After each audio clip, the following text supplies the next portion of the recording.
Good morning student, Vidya Bharati public senior secondary school के YouTube channel पर आपका स्वागत है। और अगला हमारा जो आज का वीडियो है वो है उड़द में रोग चल रहे थे।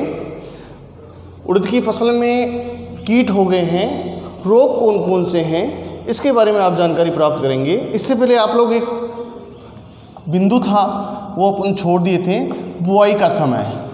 बुआई का समय देखिए बेटा, उड़द की बुआई कब करते हैं आप लोग? इसकी बुआई 15 जून से 15 जुलाई तक बुआई कर देंगे। ये उड़द की फसल है, इसको आप 15 जून से 15 जुलाई तक इसकी बुआई कर देंगे। और इसमें पौध अंतरण था, पौध अंतरण देखिए पौध अंतरण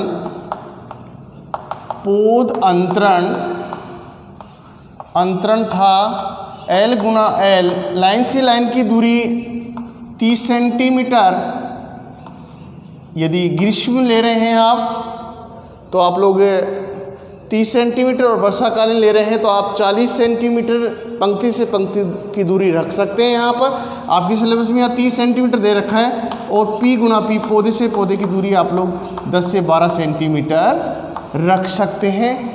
इससे पैदावार, किसान को बहुत अच्छी पैदावार प्राप्त होगी। ये ध्यान रखना, ये टॉपिक थे, ये हमारे छूट गए थे। इसकी बुआई का time of sowing 15 June to 15 July. इसके बाद में पौध अंतरण है L गुना L, जिसको पंक्ति से पंक्ति दूरी कहते हैं 30 सेंटीमीटर। और P गुना P है वो 10 से 12 सेंटीमीटर रख सकते हैं आप। इसके बाद में देखना कीट हो गए हैं, इसके बाद में रोग हैं। रोग उड़द की फसल के रोग, इसको हम काली दाल के नाम से जानते हैं। ध्यान रखना, वैसे इसका कॉमन नाम ब्लैक ग्राम है। और इसका पहला रोग है जीवाणु चित्ती रोग, या आप लोग इसको कह सकते हैं जीवाणु चित्ती धब्बा रोग। ये रोग बैक्टीरिया के द्वारा होता है और पत्तियों पर स्पोर्स बना देता है, जिससे पत्तियां पीली पड़कर सूख जाती हैं और पौधा कुछ समय बाद में मुरझा कर नष्ट हो जाता है। इसके लिए आप लोग बीज को बोने से पहले आप उपचारित करके बुआई करें। और स्टेप्टोसाइक्लिन नामक जो दवा है उसको बीजों से उपचारित करें। और आप रोग ग्रसित पौधे को उखाड़ कर जला देवें। ये इसका रोकथाम है। इसके बाद में देखना दूसरा रोग है चूर्णी फफूंदी रोग। चूर्णी फफूंदी या फफूंद रोग, जिसको आप छाछा रोग के नाम से जानते हैं। किसके नाम जानते हैं? छाछा रोग। छाछा रोग, ये रोग कवक के द्वारा या फंगस के द्वारा होता है। इस रोग में पत्तियों पर सफ़ेद चूर्ण जैसा स्पॉट बन जाता है, जिससे पौधा की जो पत्तियां हैं वो पीली पड़कर क्या होती हैं? झड़ जाती हैं। इसके लिए आप लोग केराथेन नामक आप लोग दवा का छिड़काव करें, इससे आशातीत लाभ प्राप्त होगा। इसके बाद में देखना पीलिया रोग है।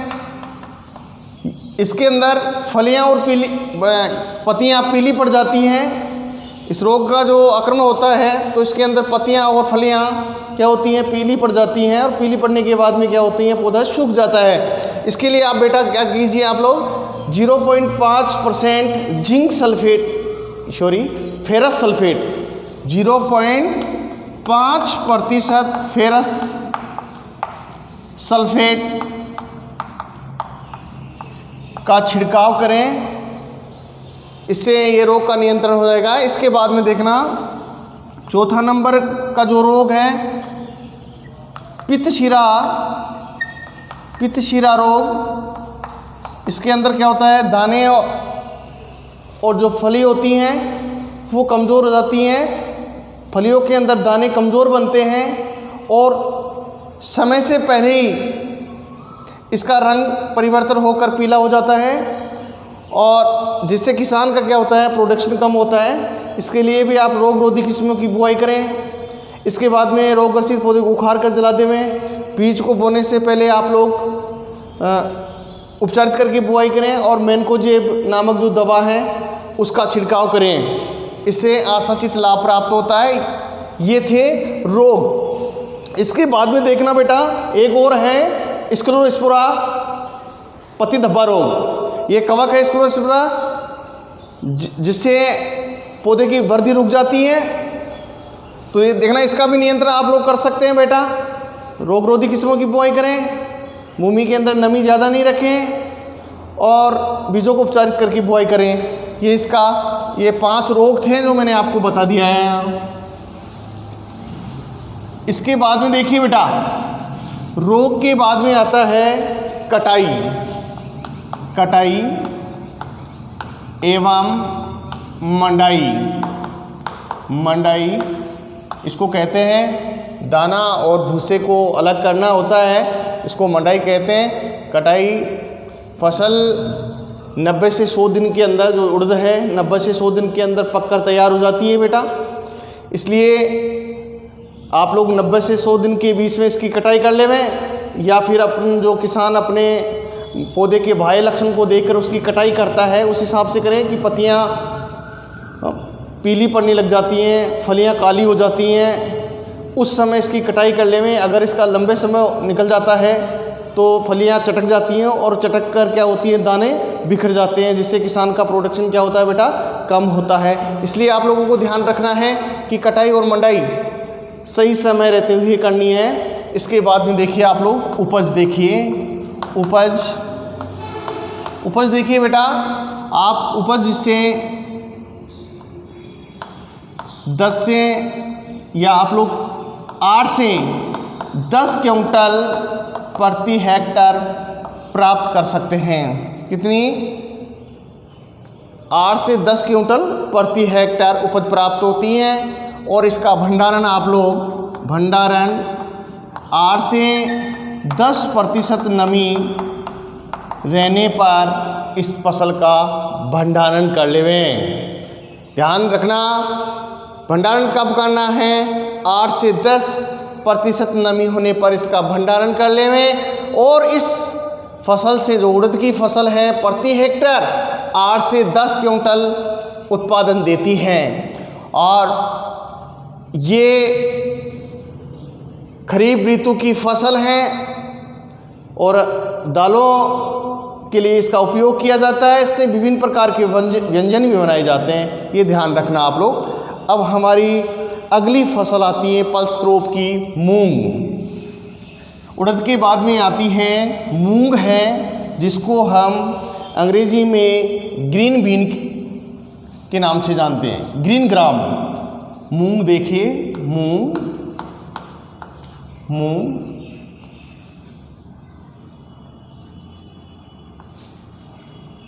बीन,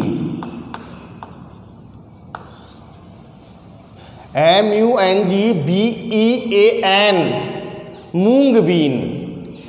या फिर आप लोग इसको कह सकते हैं आप green gram, GREEN, green gram. हरा चना भी कह सकते हैं आप। देखिए मूंग, इसको मूंग बीन के नाम से जानते हैं, या इसको कॉमन नाम है, इसका साधारण नाम देखिए, कॉमन नाम देखिए आप लोग किस नाम से जानेंगे आप? कॉमन नाम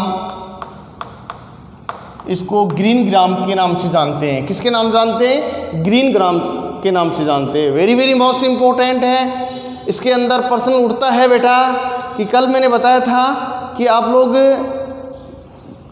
इसके वानस्पतिक नाम में ही गलत कर देते हैं, कि बहुत सारे बच्चों को ध्यान ही नहीं रहता है और आप लोग प्रश्न गलत कर देते हैं। और मैं आज फिर आप सबको याद दिला रहा हूँ कि आपका जो एग्रीकल्चर सब्जेक्ट है सबसे मोस्ट और इम्पोर्टेंट सब्जेक्ट है। इसके अंदर रोज़गार के बहुत अवसर हैं बेटा।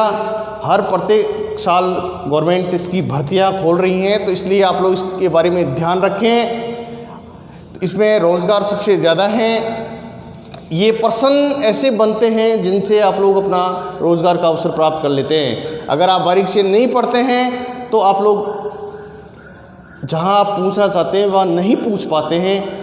इसलिए आप लोगों को यहाँ पर ऐसा पर्सन नहीं छोड़ा जा रहा है कि जेट के अंदर आपके एग्रीकल्चर कंपटीशन में जो पर्सन नहीं उड़ता है, जो मैं पढ़ा रहा हूँ, इन फसल के अलावा बाहर नहीं जा सकता है, ये ध्यान रखना। तो आप बिल्कुल अच्छे प्रकार से जितने भी आपकी किस्म बताई जा रही है यहाँ, उनको अच्छी प्रकार से आप लोग याद करके रखना बेटा। तो चलिए हम दूसरे नंबर पर हमारी जो पल्स क्रॉप की है फसल है वो है मूंग, जिसका नाम है वानस्पतिक। देखना वानस्पतिक नाम क्या है, बॉटनिकल नेम क्या है, विग्ना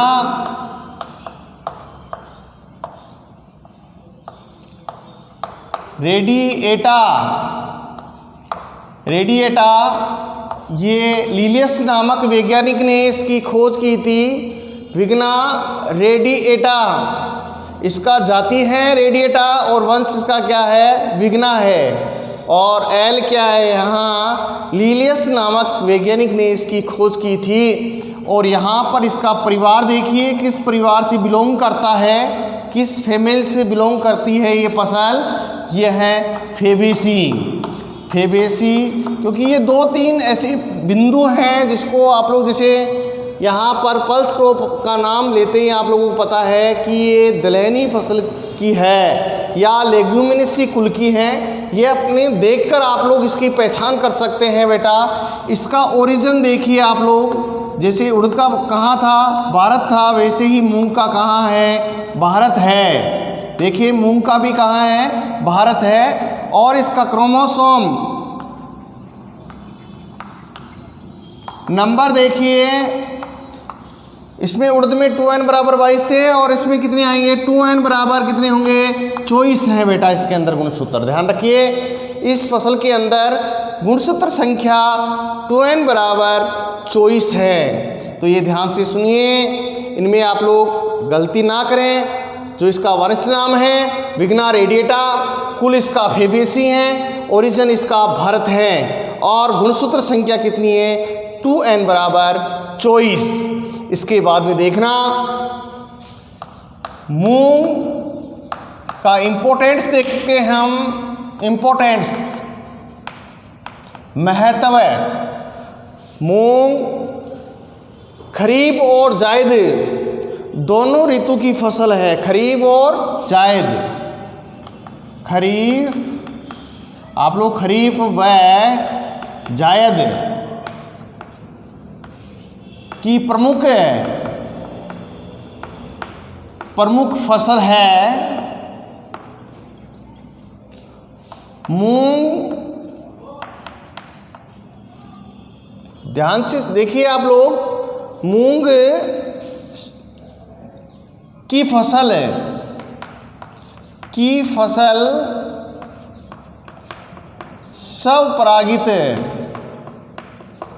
स्वपरागित फसल कहलाती है। मूंग की फसल कौन सी है, स्वपरागित फसल है। और देखिए बेटा मूंग के द्वारा बीकानेरी नमकीन है जो विश्व में प्रसिद्ध हैं, वो मूंग के द्वारा ही बने जाती हैं। और इसके अलावा नमकीन के अलावा विभिन्न मिष्ठान बनाए जाते हैं। आप लोग एक नाम और सुना होगा कि मूंग के द्वारा बड़ी बनाई जाती है। बड़ी देखना, बड़ी बनाई जाती हैं। यहाँ पर बड़ी का अर्थ होता है मंगोड़ियाँ बनाई जाती हैं जो बहुत ही स्वादिष्ट हैं। इसका जो दाना है वो नमकीन बनाने में, मिष्टानों में और बड़ी बनाने में किया जाता है। इसके साथ में देखना इसका जो चारा है वो पशुओं के लिए बहुत ही पौष्टिक युक्त होता है। पशु इसके चारे को बड़े चाव से खाते हैं बेटा, इसलिए ध्यान रखिए ये इसके दाना और जो चारा है जिसको आप भूसा कहते हैं वो दोनों ही इम्पोर्टेंट है। इसलिए आप लोग ध्यान रखिए कि इसका कोई भी आपसे पूछ सकता है कि इसका उपयोग क्या है, तो आप लोग इसका उपयोग आसानी से बता सकते हैं। और देखना इसके अलावा मूंग के अंदर देखना प्रोटीन, जिसको मैं यहाँ पर पी से दर्शा रहा हूँ, आप लोग प्रोटीन 23 से 25% पाया जाता है। उर्दू में कितना था? 24% था। यहाँ कितना दे रहा है? 23 से 25। आप लोग इसको 24 भी कर सकते हैं, लेकिन यहाँ पर मूंग के अंदर फैक्ट होगा 23% प्रोटीन पाया जाता है। यहाँ पर हमारा उत्तर है, क्योंकि देखो बेटा, एग्रीकल्चर एक ऐसा सब्जेक्ट है जिसके अंदर ऐसे प्रश्नों के आ जाते हैं जो आप लोग गलत कर बैठते हैं। विभिन्न यूनिवर्सिटियाँ इस पर खोज करने बैठ जाती हैं, जैसे अभी पिछली साल है, उससे पिछली साल है, जो एग्रीकल्चर सुपरवाइज़र की लगातार भर्तियाँ आ रही है, आप लोगों को पता है, तो कम से कम 10 प्रश्नों को गलत साबित कर देते हैं विभिन्न राइटरों की बुकों से। लेकिन जो यूनिवर्सिटी होती हैं, हमारी मोस्ट और इम्पोर्टेंट यूनिवर्सिटी हैं, SKRU स्वामी केशवानंद कृषि विश्वविद्यालय बीकानेर है, वो इस प्रश्नों का उत्तर इसको सही करती हैं और उसकी डील पर ही ये प्रश्न सही होते हैं, क्योंकि मोस्ट और इम्पोर्टेंट यूनिवर्सिटी हैं, वो इसको चेक करती हैं और वो ही इस प्रश्नों को सही करते हैं। कि विभिन्न राइटर होते हैं कि एक किस्म की अन्य क्या होती है, एक फसल की अन्य वैरायटियाँ निकाल देते हैं, नई नई वैरायटियाँ निकाल देते हैं। बहुत सारी राइटरों की बुकों में गलत होता है, बहुत सारी में सही होता है, तो ये ध्यान रखना, जो सटीक वैरायटी होती है वहीं रखी जाती है। तो जिस प्रकार से मूंग में प्रोटीन यहाँ 23 से 25% दे रखा है, तो यहाँ पर 24 दे दिया और एक 23 दे दिया, ये ऐसा ही होता है एग्रीकल्चर के अंदर। और जेड कंपटीशन फाइट नहीं करने का कारण यही होता है कि देखना, यहाँ पर 24% बीच में दे दिया और एक 23% दे दिया, तो यहाँ पर 23% ही बने आप लोग, क्योंकि आपके सिलेबस में भी दे रखा है और जेड सिलेबस में भी दे रखा है कि 23% इसके अंदर क्या पाई जाती है? प्रोटीन पाई जाती है। ठीक है, गलत ना करें, बहुत ही सोच समझ के उत्तर देना है बेटा, क्योंकि इसमें बहुत बारीकी से प्रश्न उठते हैं और आप लोगों को पता नहीं होता है और गलत कर देते हैं आप लोग। अगला देखना है, इसमें जो कार्बोहाइड्रेट है, कार्बोहाइड्रेट, इसमें कार्बोहाइड्रेट है 60% और इसमें वसा परसेंट देखना, वसा परसेंट 1.3 होती है। कितनी प्रतिशत होती हैं? 1.3%। यहाँ पर देखना बीच में पॉइंट लगा रखा है, 1.3 है, आपको दिख रहा होगा। तो यहाँ पर दिख रहा नहीं है, तो मैं आवाज़ के साथ में आपको बता रहा हूँ कि ये पॉइंट है, यहाँ पर 1.3% वसा पाई जाती है। तो ये ध्यान रखिए आप लोग, मूंग के अंदर 23 से 25% प्रोटीन, कार्बोहाइड्रेट 60% और वसा है 1.3%। इसके बाद में देखना, इसके अंदर प्रचुर मात्रा में, किसमें? मूंग में प्रचुर मात्रा में विटामिन सी पाई जाती हैं। मूंग के दाने में, जो किसमें? दाने जो अंकुरित होता है, देखना है यहाँ पर, आपके यहाँ सिलेबस में नहीं दे रखा है, ये मैं बता रहा हूँ, आपके प्रश्न उठता है तब मैं आपको बता रहा हूँ यहाँ पर कि मूंग के जो जर्मिनेट होता है, अंकुरित हुआ बीज होता है, वो उसमें कौन सी विटामिन पाई जाती है? विटामिन सी प्रचुर मात्रा में पाई जाती है बेटा, ध्यान रखिए आप लोग। कौन सी विटामिन? सी। आगे देखिए, इम्पोर्टेंट्स के बाद में देखना बेटा कि राजस्थान में मूंग की खेती कहाँ कहाँ होती है। तो आप लोग देखना, राजस्थान में मूंग की खेती जोधपुर, कहाँ? जोधपुर, बीकानेर, गंगानगर,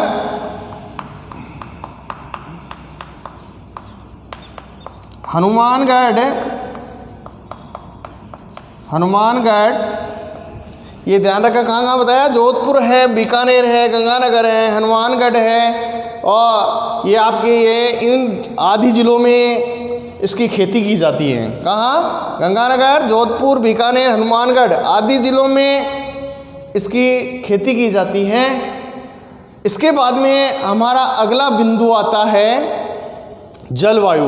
ध्यान से सुनना, एक बार और देख लीजिए, कि मूंग को हम मूंग बीन या ग्रीन ग्राम के नाम से जानते हैं। इसका कॉमन नाम क्या है? Green gram. इसके बाद में देखना बेटा, इसका वानस्पतिक नाम है विग्ना रेडिएटा, इसका कुल है फेबेसी, इसका उत्पत्ति स्थान है भारत, और इसमें क्रोमोसोम संख्या 2n बराबर 24 पाई जाती है। इसके साथ में इसका इम्पोर्टेंस देखिए। इम्पोर्टेंस में मैंने बताया कि मूंग की जो फसल है वो खरीफ और जायद दोनों की प्रमुख फसल है। ये खरीफ मौसम में भी और जायद मौसम में भी इसकी खेती सफलतापूर्वक की जा सकती है। और इसकी खेती दाने और चारे के लिए की जाती है। मूंग की फसल है वो स्वपरागित है। कौन सी है? स्वपरागित है। और इसके द्वारा देखना बीकानेरी भुजिया है, नमकीन है, विभिन्न व्यंजन है या मिष्ठान है। बड़ी है जिसको आप मंगोड़ी के नाम से जानते हैं। बड़ी को किस नाम से जानते हैं? मंगोड़ी। देखना, जो आप लोग साधारण भाषा में मंगोड़ी बोलते हैं इसको, है ना। मूंग की मंगोड़ी तो बहुत ही स्वादिष्ट होती हैं। वैसे इसको अपन बोलते हैं बड़ी के नाम से जानते हैं। किसके नाम जानते हैं? बड़ी के नाम से जानते हैं। मूंग में प्रोटीन परसेंट होता है 23 से 25%, आप फैक्ट उत्तर मानिए 23%। और कार्बोहाइड्रेट कितना है? 60% है। वसा कितना है? 1.3%। और विटामिन कौन सी पाई जाती है इसके अंदर? सी पाई जाती है बेटा। विटामिन कौन सी पाई जाती है? सी प्रचुर मात्रा में पाई जाती है। इसके बाद भी आप लोग देखिए बेटा, इसके बाद में हमारा अगला पॉइंट है जलवायु। कौन सा है? जलवायु। जैसे सभी फसलों में हम देखते आ रहे हैं, इनमें बारीकी से हम प्रश्न देख रहे हैं। तो देखिए बेटा, क्लाइमेट, जलवायु, हिंदी में जलवायु कहते हैं। कल मैंने आपको एक बात बताई थी मिश्रित फसल के बारे में, कि जैसे मिश्रित जो मूंग की फसल है, और ये मिश्रित फसल के अंदर हम बीज की मात्रा कम लेते हैं। बीज की मात्रा कम लेते हैं, ये ध्यान रखना। तो ये ध्यान रखें, आप मिश्रित में उड़द में बोया है तो आप लोग 8 से 10 किलोग्राम प्रति हेक्टर लेंगे। उसी प्रकार से मूंग में भी आप लोग बीज की मात्रा 8 से 10 किलोग्राम में ले सकते हैं। यहाँ पर मिश्रित फसल की परिभाषा बताई थी मैंने, दो रोज पहले बताया था कि निश्चित क्षेत्र में निश्चित समय में 2 या 2 से अधिक फसलों की एक साथ बुआई करना उस मिश्रित फसल कहलाता है। और मिश्रित खेती किसे कहते हैं? कि मुख्य फसल के साथ में पशुपालन करना क्या कहलाता है? मिश्रित खेती कहलाता है। तो ये देखिए बेटा, मिश्रित फसल से किसानों को दोहरा लाभ प्राप्त होता है। अगर उसकी किसान की फसल बर्बाद हो जाती है तो किसान के पशु उसको बचा लेते हैं। अगर किसान के पशु का प्रोडक्शन कम हो जाता है तो उसको कौन उठाता है? फसल उठाता है। इसलिए किसान को मिश्रित खेती करना बहुत ज़रूरी है, क्योंकि इससे क्या होता है? भूमि उर्वर भी बनी रहती है, भूमि उपजाऊ भी बनी रहती है। क्योंकि जैसे किसान को पता नहीं रहता है, क्योंकि किसान क्या करता है कि हर बार फसल को अदल बदल करता रहता है, क्रॉप रोटेशन भी करता रहता है। किसान खेती के साथ में पशुपालन भी कर लेता है। और ये यहाँ एक प्रश्न निकल के आ रहा, देखना, इंटरक्रॉपिंग। गन्ने में इंटरक्रॉपिंग के लिए मोस्ट और इम्पोर्टेंट कौन सी फसल है? मूंग की फसल है। ध्यान रखना, जेट का प्रश्न है, कंपटीशन के अंदर प्रश्न फंस जाता है कि इंटरक्रॉपिंग, गन्ने की इंटरक्रॉपिंग फसल के अंदर सबसे मुख्य फसल कौन सी है? ये मूंग है। ये ध्यान रखिए आप लोग, निकल के कई बार प्रश्न पूछ लेते हैं, आपके दिमाग से निकल जाता है और प्रश्न गलत कर बैठते हैं, तो इसलिए आप लोग ध्यान रखिए। तो देखिए अगला हमारा टॉपिक है जिस पर आइए आप लोग, क्लाइमेट है। इसकी सफल खेती के लिए शुष्क व गर्म जलवायु की आवश्यकता होती है। ध्यान रखिए बेटा, शुष्क व गर्म जलवायु की आवश्यकता होती है। इसके साथ में देखना, ये जो मूंग है वो 20 से कितना 40 सेंटीमीटर वार्षिक औसत वर्षा वाले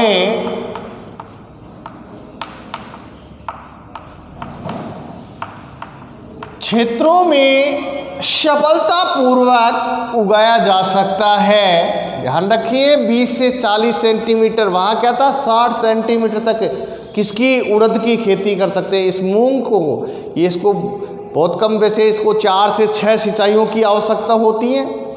तो देखिए यहाँ पर 20 से 40 सेंटीमीटर वार्षिक वर्षा वाले क्षेत्र में इसकी खेती सफलतापूर्वक की जा सकती है। और पौधे की वृद्धि के लिए देखना बेटा कितने टेम्परेचर की आवश्यकता होती है। प्लांट रेगुलेटर वृद्धि के लिए आप 25 से 30 डिग्री सेंटीग्रेड, देखिए बेटा पौधे की वृद्धि के लिए कितनी सेंटीग्रेड तापमान की आवश्यकता होती है, तो यहाँ पर 25 से 30 डिग्री सेंटीग्रेड टेम्परेचर की आवश्यकता होती है। इसलिए आप लोग ध्यान रखेंगे। इसके बाद में हमारा अगला पॉइंट आता है मृदा। देखिए मृदा भी बहुत ही इम्पोर्टेंट टॉपिक है। क्लाइमेट आपने चयन किया है कि यहाँ का मौसम शुष्क व गर्म होता है, क्योंकि जब वर्षाकालीन ऋतु होती है तो उस समय गर्म भी होता है और शुष्क भी होता है मौसम। तो आप लोग इस समय आप लोग इस जलवायु का चयन करके आप लोग बुआई कर सकते हैं। और लगभग यहाँ का टेम्परेचर 25 से 30 डिग्री सेंटीग्रेड रहता है, जिससे पौधा बहुत ही अच्छी वृद्धि कर लेता है और किसान का अच्छा उत्पादन हो जाता है। इसके बाद में देखना बेटा मृदा है दोमट मृदा। दोमट मृदा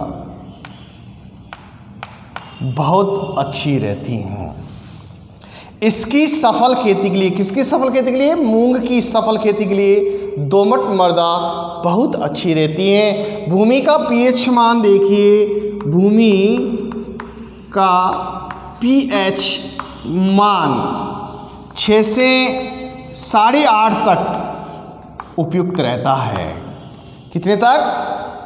6 से 8.5 तक भूमि का पीएच मान उपयुक्त रहता है। इसके साथ में भूमि कंकरीली फतली नहीं होनी चाहिए। भूमि में जल निकास की समुचित व्यवस्था होनी चाहिए। ऐसे नहीं कि भूमि के अंदर जल रुक रहा है और मूंग के अंदर आधे गलन रोग लग जाएं। इसके लिए आप लोग जल निकास की समुचित व्यवस्था रखें और इसके साथ में ही भूमि को समतल करके रखें। ये ध्यान रखिए बेटा, ये बहुत ही, ये जलवायु जैसे इंपॉर्टेंट टॉपिक है वैसे ही सोइल है। इसकी सफल खेती के लिए दोमट मृदा बहुत अच्छी मानी जाती है। और भूमि का पीएच मान कितना होना चाहिए? 6 से 8.5 के मध्य होना चाहिए। इसके साथ में देखिए हमारा अगला बिंदु आता है कौन सा?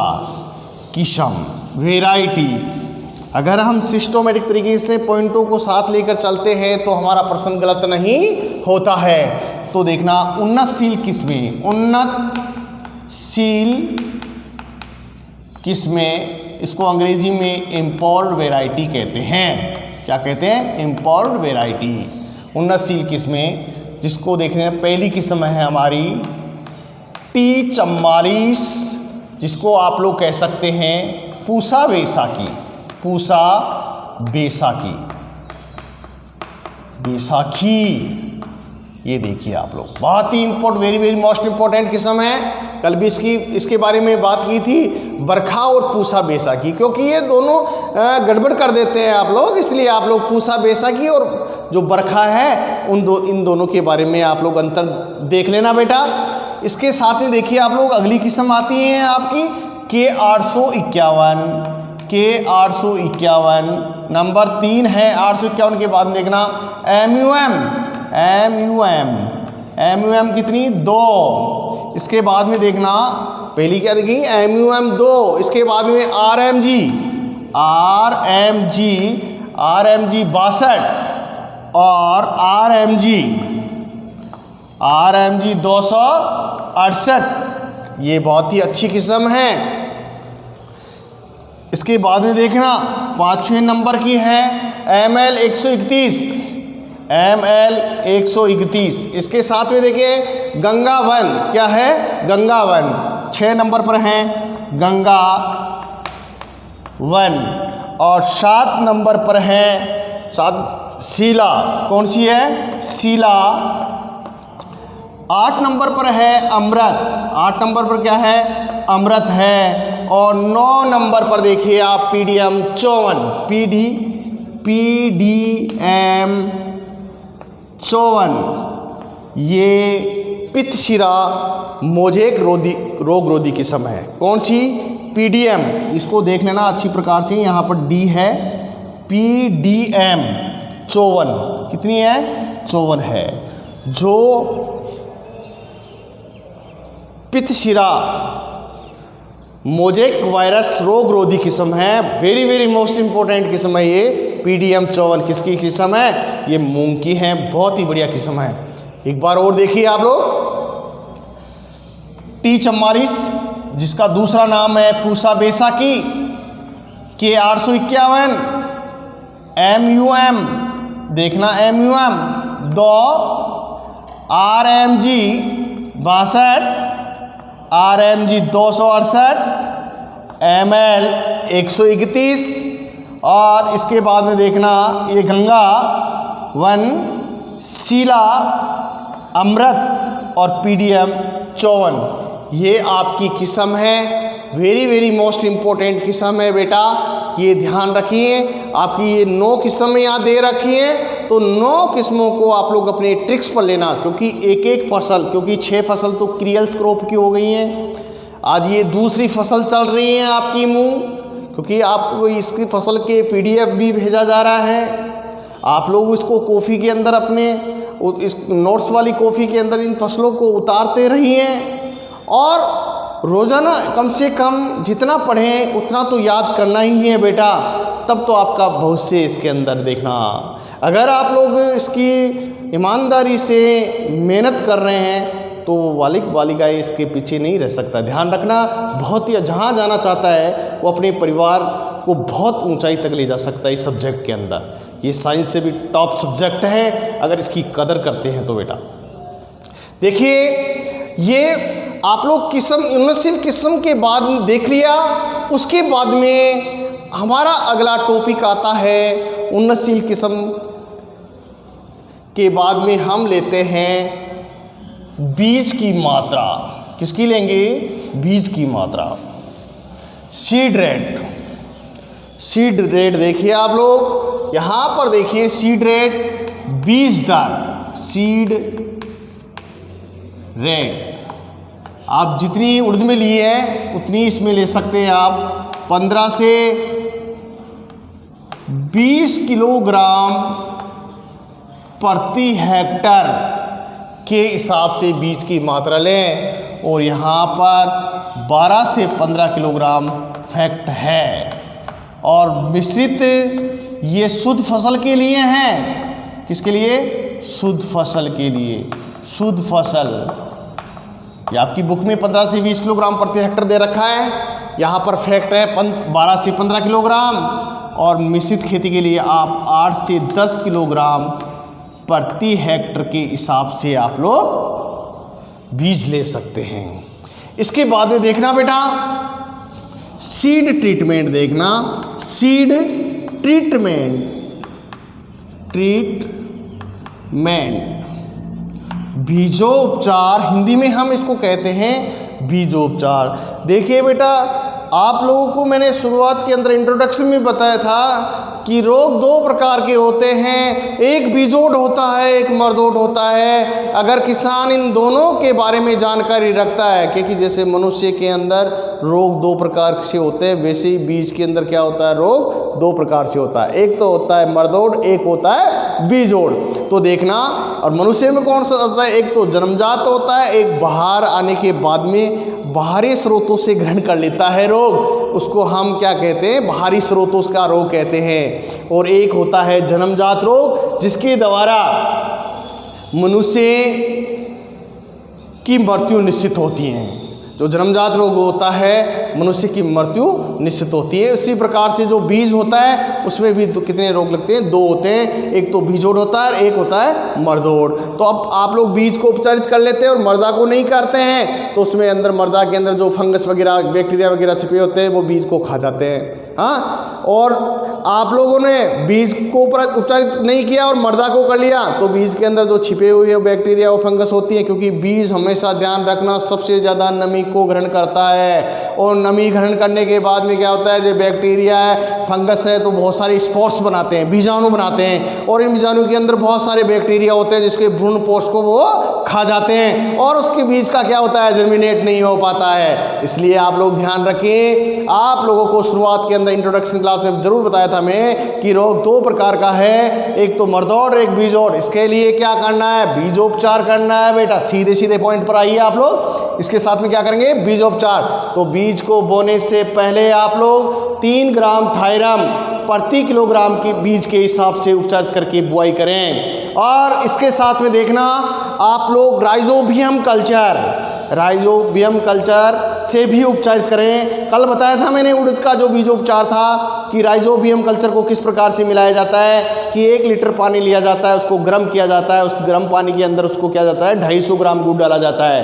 क्या डाला जाता है, 250 ग्राम गुड़ डाला जाता है, और उसके बाद में उस गुड़ को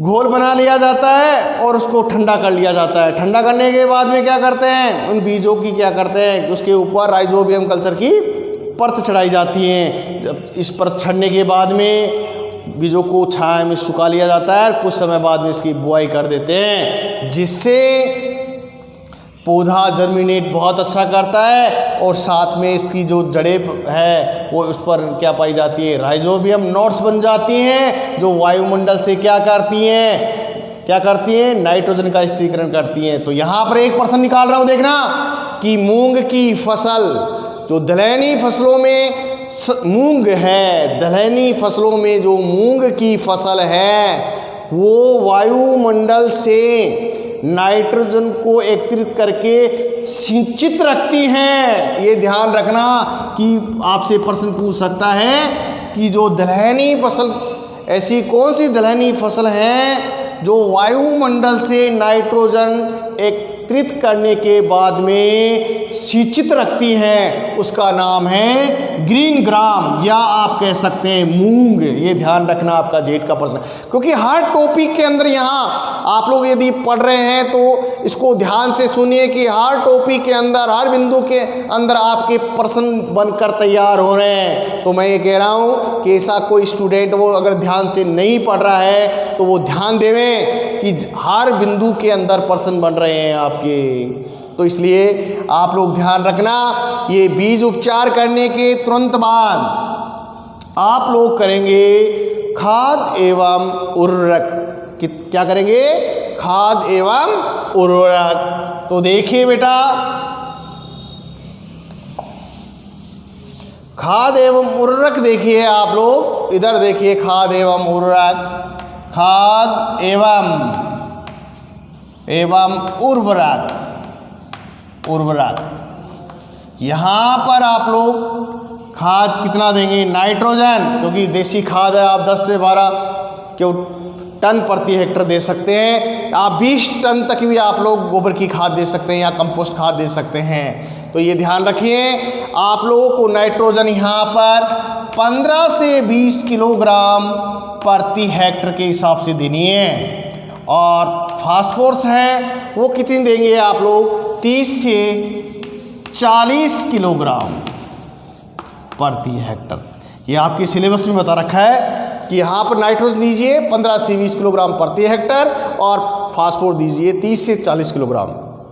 लेकिन आप लोग जो आप आगे की जो क्लास में देखते हैं, बड़ी क्लासों में देखते हैं, आप लोग जो हॉनर्स और एमएससी की बुक में देखते हैं आप लोग, तो आप ध्यान रखिए यहाँ पर 20 किलोग्राम पोटास भी दे सकते हैं आप, क्योंकि ये दाने की चमक लाता है। पोटास क्या करता है, दाने की चमक लाता है, और इसके अंदर भ्रूण पोष को क्या करता है, मजबूत करता है। यह लेकिन आपके सिलेबस में यहाँ पर नहीं दे रखा है। यहाँ पर देखना, नॉट लगाइए आप लोग, NOTE, नॉट देखिए आप लोग। यहाँ पर 250 किलोग्राम प्रति हेक्टर के हिसाब से जिप्सम जिप्सम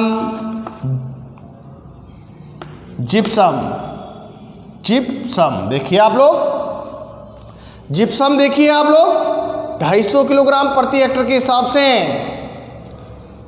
बीज को बोने से पहले मृदा में अच्छी प्रकार से मिला देवें। इससे क्या होता है, बीज का जर्मिनेट बहुत अच्छा होता है। ये ध्यान रखिए बेटा। यहाँ पर आपने नाइट्रोजन की मात्रा 15 से 20 किलोग्राम ली और फास्फोरस कितना लिया 30 से 40 किलोग्राम और 250 किलोग्राम प्रति हेक्टर के हिसाब से आपने क्या डाली है, जिप्सम डाली है। इसके बाद में देखना अगला टॉपिक हमारा आता है, इसके बाद में हमारा अगला टॉपिक आता है बेटा इरिगेशन, सिंचाई। मूंग में सिंचाई कब करें, इरिगेशन कब करें, मूंग को इरिगेटेड कब करें, क्योंकि मूंग की हर फसल के अंदर क्रांतिक अवस्था होती है, सिंचाई की क्रांतिक अवस्था होती है, वैसे ही मूंग की फसल को भी क्रांतिक अवस्था होती है। तो ध्यान रखना, पहला है फलियां बनते समय, फलियां। वैसे मूंग की फसल को 4 से 6 सिंचाइयों की आवश्यकता होती है, अर्थात मूंग की फसल को 8 से 10 दिन के अंतराल पर सिंचित करते रहें, क्योंकि वर्षा ऋतु के अंदर जब वर्षा होती है तब पानी की आवश्यकता नहीं होती है। और यदि वर्षा नहीं हो रही है तो यहाँ पर इम्पोर्टेंट जो मैं यहाँ सिंचाई बता रहा हूँ, क्रिटिकल स्टेज बता रहा हूँ, उसको ध्यान रखिए। तो आप लोग देखिए, बालियाँ चोरी फलियाँ बनते समय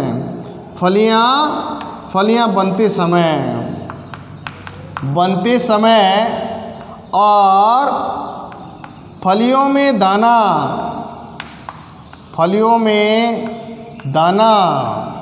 बनते समय, ये 2 ऐसी सिंचाई हैं, इन दोनों सिंचाई करना बहुत आवश्यक है। अर्थात इन अवस्थाओं में भूमि में नमी होना अति आवश्यक है, नमी होना अति आवश्यक है। देखिए बेटा, यहाँ पर देखिए सिंचाई के लिए मैंने आपको बता दिया कि मूंग की फसल में आप लोग 4 से 6 सिंचाई कर सकते हैं। वैसे फलियां बनते समय और फलियों में दाना बनते समय भूमि में नमी होना बहुत ही आवश्यक है, अन्यथा किसान का प्रोडक्शन ये फसल कम कर देती है। इसके बाद में देखना पौध अंतरण, अगला बिंदु हमारा क्या है, पौध अंतरण। देखिए पौध अंतरण देखिए, अंतरण यहाँ पर L गुना L, लाइन से लाइन की दूरी और पंक्ति से पंक्ति की दूरी, लाइन से लाइन की दूरी या पंक्ति से पंक्ति की दूरी भी कह सकते हैं। तो यहाँ पंक्ति से पंक्ति की दूरी कितनी रखेंगे, 30 सेंटीमीटर रखेंगे। कितना रखेंगे, 30 सेंटीमीटर। P गुना P, यहाँ पौधे से पौधे की दूरी कितनी रखेंगे, 10 सेंटीमीटर रखते हैं, क्योंकि जहाँ मूंग जैसे ही उड़द की फसल है, जितना हमने उड़द में लिया है उतना ही हमने कहाँ लिया है, यहाँ मूंग के अंदर लिया है। ये ध्यान रखिए, पंक्ति से पंक्ति की दूरी 30 सेंटीमीटर और पौधे से पौधे की दूरी कितनी रखनी है, 10 सेंटीमीटर। ये आपका पौध अंतरण है। इस पौध अंतरण से ज़्यादा पौधे भी नहीं होना चाहिए। इस पॉइंट का अध्ययन करना बहुत ही अति आवश्यक है, क्योंकि किसान को पता नहीं रहता है, बहुत सारा फसल को सघन बो देता है, जिससे पौधे को फैलने और बढ़ने के लिए जगह नहीं मिलती है और उसका फसल का उत्पादन कम होता है। इसलिए हर फसल में लाइन से लाइन की दूरी और पौधे से पौधे की दूरी का पता होना चाहिए। इसके बाद में पौध अंतरण के बाद में देखना बेटा अंतराकर्षी। क्या, अंतराकर्षी देखना, अंतराकर्षी क्या है, अंतराकर्षी। अंतराकर्षी के अंदर क्या होता है कि बीज की बुआई करने के कितने दिन बाद में निराई गुड़ाई करनी चाहिए। तो मूंग के अंदर 30 दिन के बाद में, बुआई के 30 दिन बाद में निराई गुड़ाई का कार्य करना चाहिए, होइंग का कार्य करना चाहिए। तो ये ध्यान रखें, यहाँ पर निराई गुड़ाई करने के तुरंत बाद, अगर निराई गुड़ाई किसान करता है, सिंचाई करता है तो खरपतवार उगते हैं, ये ध्यान रखना। तो सिंचाई करने के बाद में हम क्या करेंगे, अंतराकृषि करेंगे। तो इसके लिए हम क्या करेंगे, फ्लूक्लोरोलीन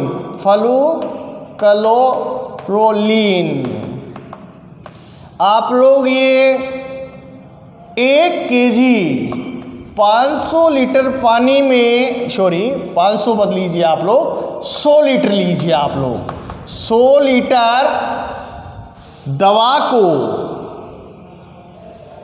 घोलकर बुआई से पहले, कौन सी दवा, फ्लूक्लोरोलीन छिड़काव कर देवें, इससे खरपतवार नष्ट हो जाएंगे। ये ध्यान रखना। आप इसके अंदर पेंडामेथालिन भी ले सकते हैं। ये बीज अंकुरण से पहले भूमि के अंदर डाला जाता है, इससे भी क्या होता है बेटा, खरपतवार नष्ट हो जाते हैं। ये ऐसी समस्या तब आती है जब लगातार बारिश होती रहती है, किसान खेत में पूछ नहीं पाता है, तो वो इस कंट्रोल करने के लिए क्या करेगा, वो रसायनों का सहयोग लेगा।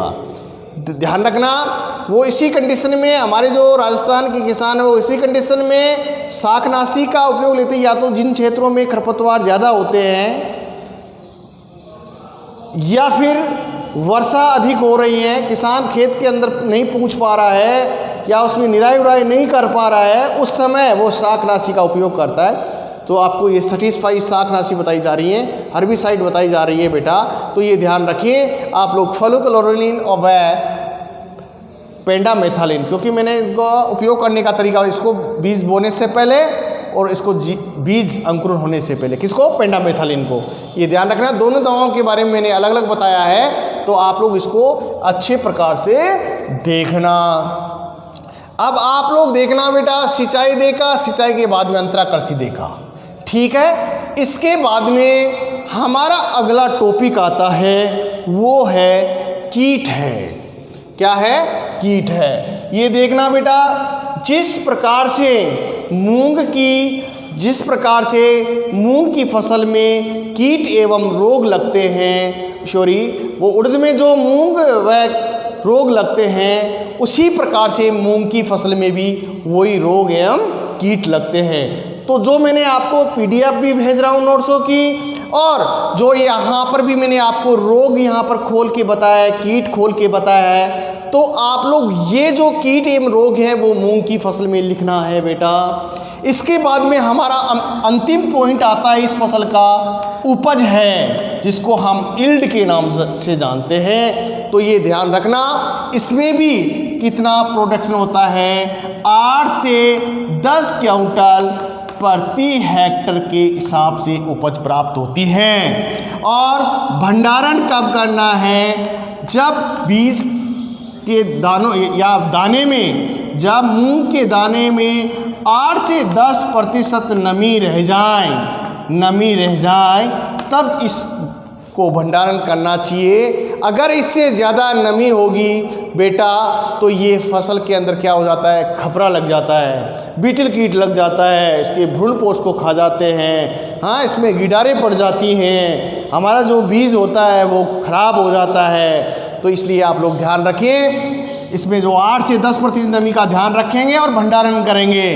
तो देखना बेटा, मैं आपको जो ये फसल दूसरी है वो आपकी पूरी होती है। इसके बाद में हमारी जो अगली फसल है वो आपको कल पढ़ाएंगे।